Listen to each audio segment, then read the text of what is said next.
Yeah. Well, good morning. Good morning. We are in the series that is entitled God is Love. You recall that our whole approach has been to start with the idea that we have to understand who we are and why we're here. And we went through a series on the history of God to say what God is doing. But now we've seen who we are. We're the children of God. We see why we're here. And now we have to learn how to do what it is we're called to do. And that is to demonstrate the love of God. So we know that I need to do something here. Hang on.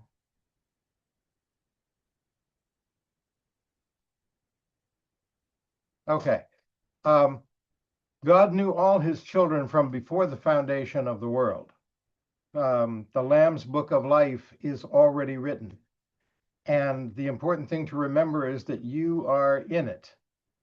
And so Peter says, with the precious blood of Christ, who is the Lamb without blemish and without spot, who verily was foreordained before the foundation of the world. Christ was before the foundation of the world, and now was manifest in the middle of the unfolding of the generation of people who are the children of God. But then it says also, in Timothy, Paul says, who hath saved us and called us with a holy calling, not according to our works. It's not about earning salvation, but according to his own purpose and grace, which was given in Christ Jesus before the world began. So again, the book was already written and you are in it. So we're going to go to Luke 15 today to talk about a couple of the parables, one in particular. And the occasion of this this chapter, the 15th chapter of Luke, is that all the tax collectors and sinners were gathering themselves to hear him, and the Pharisees and the scribes complained, saying, "This man receives sinners and eats with them." Like that's a terrible thing to do. When in fact, Luke says he spoke this parable unto them and explained, "What man of you having 100 sheep, if he lose one of them, doth not leave the 99 in the wilderness and go after that which is lost until he find it?" And I don't see this as him leaving a whole flock of sheep all by themselves on the hillside in the wilderness to go look for one, but there are other people there. There are other shepherds there. They may even have dogs. But those sheep are not left unprotected, but he, the owner, the shepherd, goes after the one and leaves the 99. And so when he has found it, he lays it on his shoulders, rejoicing. And when he comes home, he calls together his friends and neighbors, saying unto them, "Rejoice with me, I have found my sheep which was lost." So this is a parable that Jesus spoke in the ears of the Pharisees and the scribes, who were complaining because he was eating with sinners. And so then he goes into another parable and he says, okay, in the same manner, what woman having pieces of silver, 10 pieces of silver, if she lose one, doth not light a candle and sweep the house and seek diligently until she find it? And when she has found it, she calls her friends and her neighbors together, saying, "Rejoice with me, for I have found the piece which I had lost." So here's two parables at the beginning of Luke 15, talking about losing something and then rejoicing when it's found. "Likewise, I say unto you, there is joy in the presence of the angels of God over one sinner that repents." So just like the woman with the coin and just like the shepherd with the sheep, God rejoices when he finds that which was lost. Now, it's not as if he didn't know he was going to find them. But we'll see more about that in a minute. After he's gone through these two parables, clearly the Pharisees don't understand what he's talking about. So he comes up with a more realistic and more poignant example that is really the story of why we're here. And so we call this the two lost sons. And as we go through this, you'll see why I'm calling it the two lost sons and not the prodigal son. So here's the story in Luke 15. He said, a certain man had two sons. And the younger of them said to his father, Father, give me the portion of goods that falls to me. And the father divided them his living. So we see here that the son, number one, is not asking for anything that isn't supposed to come to him according to the way, the custom of how possessions were passed on to one's descendants. The older son gets the bigger portion, and the younger son gets a smaller portion. And the older son gets whatever authority and so forth over the household and anything else that pertains to it. The younger son does get a portion that is explained in their law, and all the younger son is asking for here is what would rightfully come to him. He just says, I want it now. And so not many days after that, the young son gathered everything together and took his journey into a far country and wasted his substance with riotous living. Well, if he went to a far country, he's actually leaving Israel, if these are Israelites that we're talking about. So he's gone totally over to the pagan side. We say in this country, in reference to the Star Wars movies, he went over to the dark side. And so he's completely left the father. And so recall that he said, give me the portion of goods that falls to me. That's essentially saying, I want what's going to be mine when you are dead, which is like saying, I don't care about you. I just care about what you're leaving me, what you have to leave me. And I want it now. I don't want to wait until you die. I want to take what I have and go away. So he's rejecting the relationship because he just wants the possessions. But there's something else that we often miss, and that is the father divided unto them his living. He divided this unto both sons, not just to the younger son. He gave everything to the two sons now. So he gave the younger son what was his. Everything else he gave to the older son right now. So the older son is now in possession. And of course, the father's still living with them, but he's made this distribution. And the older son got what belonged to him. The older son also receives what was settled. It's standing. It's the normal inheritance. The older son's portion is going to be greater, but the younger son's share is gone. But that's okay because it was always going to be gone. Nothing was given to the younger son that should have gone to the older son. He got what was coming to him, and the remaining estate now belongs to the oldest son. He has his inheritance too. And that's why the father can later say, all that I have is thine. He wasn't just saying, well, you're my little boy, and when you grow up, all this will be yours. No, he's saying, all that I have is thine. I just gave it to you. I deeded it over to you. You're the one who's in charge now. It's your show. So he hadn't cheated the older son. The older son has not been disinherited because the younger son took his part of the inheritance. And the younger son wasn't secretly preferred. The father wasn't giving the younger son something that he didn't give the older son. He divided this together. And that's important to remember. But emotionally, the older son does feel deprived. Why does the older son feel deprived by this transaction? because he's never understood that the Father's abundance is something to enjoy.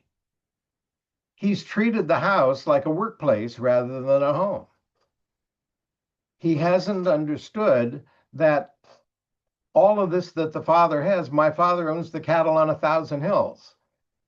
He's designed this to be enjoyable now in this life, as well as what we're going to inherit in the kingdom. And that's why his complaint sounds so strange when he says what he says. So now we have a separation. And it says in verse 14, when this is the younger son now, when he had spent everything, then there arose a famine in that land, and he began to be in want. And he went and joined himself to a citizen of that country, and that citizen sent him into the fields to feed swine. So he got himself a job, and a rather subservient job at that. And he would have fain filled his belly with the husks that the swine did eat, and no man gave anything to him. He's on his own. Now, he is clearly being provided for, working for someone else. He's earning something. He's not just starving to death, but he would have been happy to eat the things that he was feeding to the swine. That's how bad off he was. And now it says, when he came to himself, he came to himself. How many hired servants of my father have bread enough to spare, and I'm perishing with hunger? He realized the situation that he was in. He woke up and he makes a plan. He says, I will arise and go to my father, and I will say to him, Father, I have sinned against heaven and before you. This is repentance. He's not just repenting for having wasted his inheritance. He's repenting for his whole life because he didn't understand all the time that he was living what the situation was. He didn't understand who his father was to him. And so now he has repented. He has metanoia, is the Greek word. He has gone the other direction. He has changed. Metanoia means to change the mind. He has changed his mind. And now this is what he plans to say. He's going to go back to his father, and he's going to confess to him that he has sinned. And then he's going to ask him, he says, I'm not worthy anymore. Now he sees himself as unworthy. That's what we're here for. We are here to understand how unworthy we are in and of ourselves. If we were just here as independent human beings, we started sinning from the minute we were old enough to throw a spoon or throw a tantrum. This is what we're here to understand. He has now come to himself, and he's saying, I'm not worthy to be called your son. Just make me one of your hired servants. So this is what he's planning to do. He came to himself. This is the whole reason why we're here. We are here to experience what it would be like if we simply acted on our own knowledge, on our own wisdom, on our own ability, and then we made a lot of mistakes. We have to understand what the consequences would be. And so that's the whole reason that we're here. When we experience the result of the deviation from perfect love, because that's what sin is, sin means to miss the mark. And so we are missing perfect love. We don't quite achieve it. We may feel like we have loved in a righteous way. We may have done things out of love, but to really experience perfect love, we miss it all the time. And so that's what sin means. Sin simply means deviating from perfect love. And so by experiencing the result, we are galvanized or inoculated against sin. It's like when they give you a vaccination, when they give you an inoculation, vaccines have a weak or a dead form of a virus. And when you put the virus into the system builds antibodies to resist it. And so then, if you're exposed to the live virus in its full strength, and in some cases for the rest of your life, depending on the vaccine, your body will immediately resist that disease because the vaccine caused your body to form antibodies within it. And so we have been permanently inoculated against sin by going through the experience of that deviation from perfect love and what the consequences were. So now here comes the return. We heard him make his plans. He's going to come back to the Father. So he arose and he came back to his father. And when he was a great way off, his father saw him and had compassion and ran and fell on his neck and kissed him. This is not the result. This is not the reaction that he was expecting when he made his plans. But rather, the father, I've heard some people make an issue out of the fact that the father ran, because that wasn't something a father would do in this kind of a situation, especially one that had much land or property and had some status, that it wasn't done. It wasn't dignified to get up and run. But he shows that he throws all caution to the wind. His prayers have been answered. His son has come back. And so he ran and fell on him and kissed him. And the son said to his father, he just pops up and makes his speech, the speech that he planned. This wasn't quite the reaction he expected, but he makes his speech anyway. And he says, "Father, I have sinned against heaven and in your sight, and I'm no more worthy to be called your son." But the father said to the servants, "Bring the best robe and put it on him, and put a ring on his hand and shoes on his feet, and bring hither the fatted calf and kill it, and let us eat and drink and be merry." If you were a relatively wealthy person at that time, the custom was that you always kept a fatted calf. Fatted means we've overfed it. This is prime beef. This is not just the run-of-the-mill cattle. You have a whole herd of cattle, but you put one aside and you feed it especially so that its meat will be the most tender. And this is kept with the idea that at some time there will be a reason to kill it and eat it. You don't know what that reason is as you go along. You're just keeping this, putting it aside, so that if a bunch of people come in and you need to put on a feast, or if there's going to be a celebration or whatever, that calf is there. And he's saying, this is the time to kill it. We are going to kill the fatted calf because this, my son, was dead and is alive again. He's speaking figuratively, but of course the parable is pointing to the truth that we here in this matter and energy universe, in this womb, in this place of separation from God, we have sinned, we have missed the mark, and the consequences, the wages of sin, the Bible says, is death. And so we've been there. We have been dead until we become alive again. We'll talk more about how to become alive again. But he was lost and now he's found. And so they began to be merry. Now, just note here, the father is not rewarding his younger son's sin. He's not saying, "Oh, that's all right, forget about it." He's focusing just on the fact that his son has repented and come home. So there's no need. One of the things that irritates me most is when you come to somebody and you say, "I'm sorry, I was wrong, please forgive me." And they said, "Well, you should be sorry because you did this and you did that and you should have been." No, don't focus. The father's not focusing on what went wrong. He's not rewarding the younger son's sin. He's saying, now you know, now you're here, now you're awake, now you've come back to me. And so he restores the younger son's sonship. The younger son now is his son again. The younger son had walked away as not his son. And clearly the younger son hadn't regarded his father as anything important anyway. He didn't want to wait for him to die. He just wanted to get his stuff.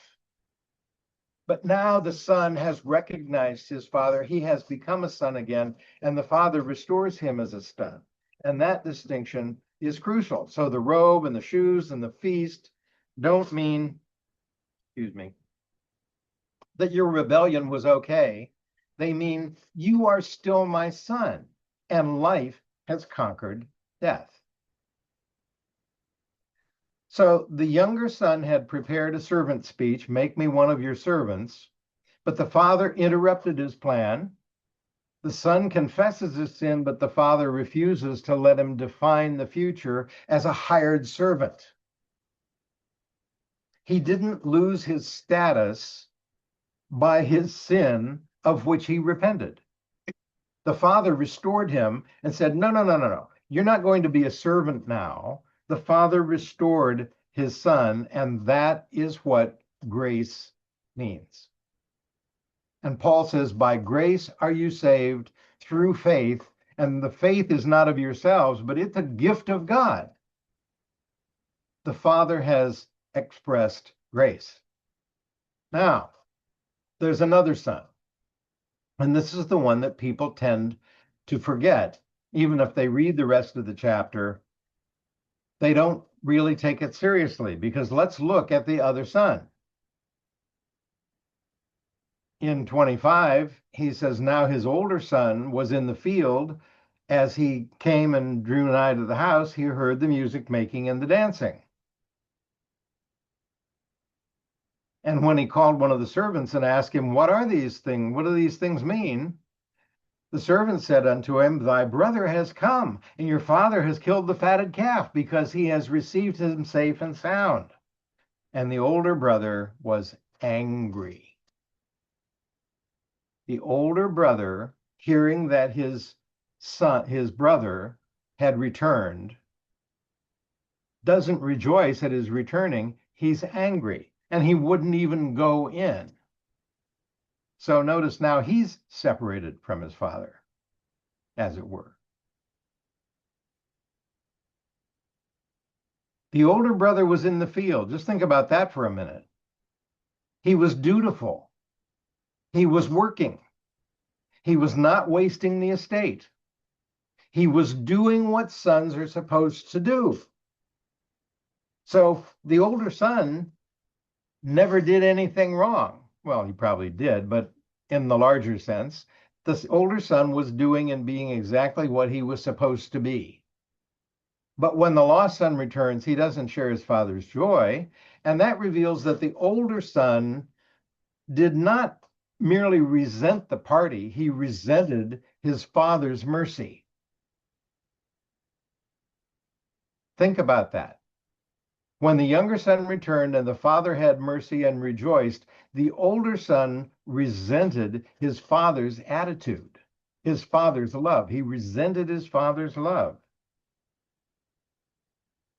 So those two parables that we saw in the beginning that started Luke 15 said that when the sheep is found, there's rejoicing. When the coin is found, there's rejoicing.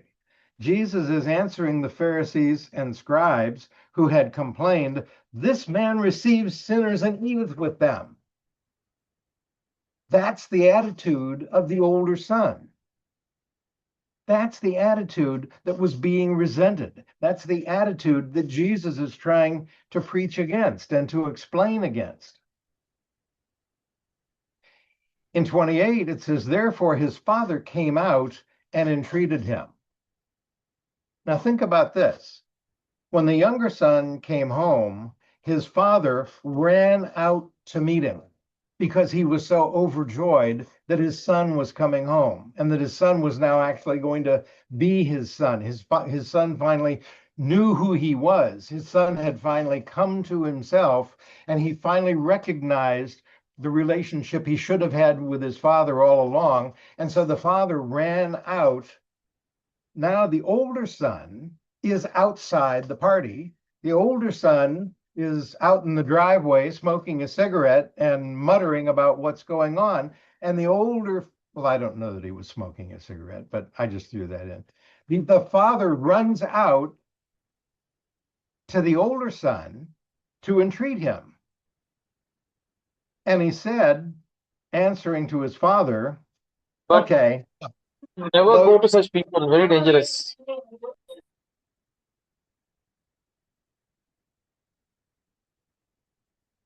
His father came out and said, entreated him. I'm sorry, I got a little distracted there.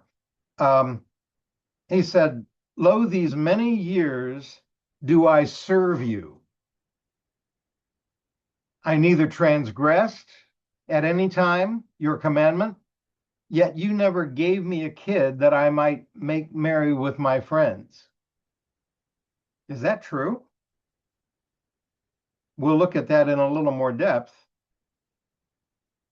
But as soon as this son of yours, as soon as your son, not my brother, he didn't say as soon as my brother came in. No, as soon as your son, you've seen jokes about this and skits on television, perhaps, about a couple dealing with a child that's misbehaved. And the one parent says to the other one, your son, your kid, your daughter, he said, as soon as your son was come, which has devoured your living with harlots, you have killed for him the fatted calf. That's my complaint. That's why I'm out here in the driveway. That's why I'm upset, because I've served you all my life. I haven't broken your commandments. I didn't do any of those things. And he says, notice that you never gave me a kid that I might make merry with my friends. Is that true? So this is extremely important. The father does for the oldest son what he did for the younger. He goes out to recover the one who is outside. The younger son was outside in rebellion, but the older son was outside in resentment. The father is seeking both. The father reacts the same toward both. So the father hasn't changed from partiality to fairness. The father has been consistent. He values the sons more than any of the property, more than the accounting, life more than the face saving, and the joy more than the scorekeeping. The older son reveals that he too has been living with a servant identity. Think about that. That's a problem that we have even among the preaching in churches, is it maintains a servant identity. We have to get it through our heads that being a child of God is being part of his family, bone of his bone, flesh of his flesh. We are his sons and daughters. And when we think of ourselves as servants, we pervert the whole concept that we're here to learn. He said, these many years do I serve you. So both sons have the same underlying misunderstanding. The younger says, I am no more worthy to be called your son, so make me a servant. And the older son says, I have served you all these years and not been rewarded properly.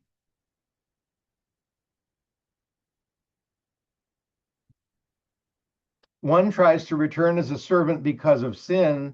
The other one has stayed as a servant from the beginning because of self-righteousness.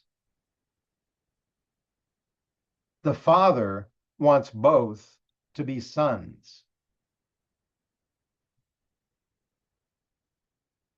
And look at this statement that he made, thou never gavest me a kid that I might make merry with my friends. Is that true?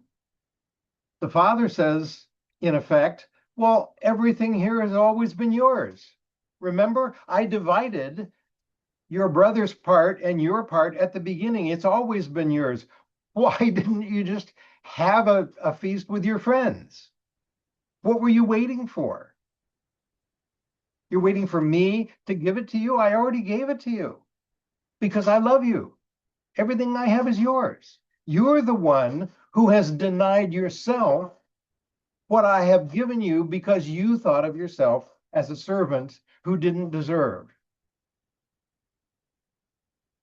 So the problem was probably not that the father denied him any reasonable joy before or during the time that the other son was gone. The problem was that the older son never claimed the joy as a son. He didn't know what it meant to be a son either. The younger son left home because he didn't know what it meant to be a son. He just wanted the property. The older son stayed home because he had all the property now, and he didn't have the relationship with his father either. It's not about performance. So he said unto him, Son, thou wert ever with me, and all that I have is thine. It was meet that you should make merry and be glad, for this thy brother was dead and is alive again, and was lost and now is found. See what this means to me. The younger son wanted the inheritance without the communion. The older son wanted reward without communion. He wanted to be rewarded for keeping the rules. He wanted to be rewarded for obeying the commandments. He wanted to be rewarded for being a good person, but not because of communion with the Father. The Father wanted his sons to be in communion, and they had both failed in that. The younger son broke fellowship by leaving the house. The older son broke fellowship by refusing to enter the feast. You see how that's the same? It's two different ways of doing the same thing. The youngest son was alienated by lust of the flesh and the lust of the eyes and the pride of life. The older son was alienated by merit because he thought this was a game of merit. I deserve, therefore I get. I earn what I'm getting. It belongs to me, and I don't owe anything to anybody because I earned this. I don't have time to go into it, but if you happen to look it up, there's a poem called Invictus that expresses this so well. I am the master of my fate. I am the captain of my soul. It's just expresses perfectly the totally wrong attitude. The younger son thought sin had made him unworthy to be a son. If you think it's all about sinning and repenting and that righteousness is earned, that reward is earned, then naturally when he recognized that he failed, then he felt that he wasn't worthy anymore to be a son. But the older son thought that obedience had made him more worthy than his brother. It's not, I mean, obedience is necessary. I'm not denying that obedience is part of what we do, but obedience is the result of love. It's not the cause of love. If you love God, then you are obedient. If you love God, then you express perfect love toward him as well as toward everybody else. But it's not obedience that makes you worthy. It's worthiness that makes you obedient. Both were wrong. The Father's house has no room for either prodigality. Say that 20 times without stopping. Prodigality, which means squandering everything in wastefulness and I forget the word. Being a flagrant violator. Or the Father's house neither has room for self-righteousness and resentment. Rather, the Father's house is governed by perfect love, where the dead being made alive is not a threat to justice or to the fulfillment of the Father's Son. And so the Pharisees would say, well, yes, this son sinned. We can't have him coming back and acting like a son now. Well, why not? Because it's not a threat to justice to express perfect love. Now, here's a thought to leave you with. Did the second son, the older son, ever come to himself? That may be some of us. Have we been living in what we thought was righteousness, doing everything that we knew was right, going to church, saying our prayers, reading our Bible, being good? Have we found ourselves still in the position of that second son, who, when the errant and repentant son was rewarded, became resentful and said, he doesn't deserve that? Think about it. And we'll talk more about this again.